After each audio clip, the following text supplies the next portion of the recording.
UPTD Balai Teknologi Komunikasi dan Informasi Pendidikan atau Tekkomdik.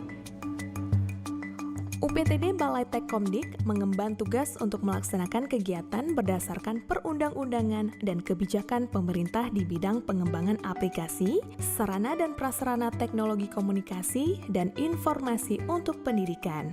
Pada setiap tahunnya, dilakukan pelatihan pemanfaatan TIK untuk guru dan tenaga kependidikan. Di samping itu juga, Tekkomdik memproduksi media-media pembelajaran berbasis TIK, termasuk menerbitkan media-media konvensional untuk menginformasikan dan mengkomunikasikan pendidikan di Aceh. Susunan organisasi UPTD Balai Teknologi Komunikasi dan Informasi Pendidikan terdiri dari seorang kepala UPTD yang berada di bawah dan bertanggung jawab kepada Kepala Dinas Pendidikan Aceh. Kepala UPTD dibantu oleh Subbagian Tata Usaha, Seksi Pengembangan Aplikasi Teknologi Informasi dan Komunikasi, Seksi Pengembangan Sarana dan Prasarana Teknologi Informasi dan Komunikasi, dan kelompok jabatan fungsional.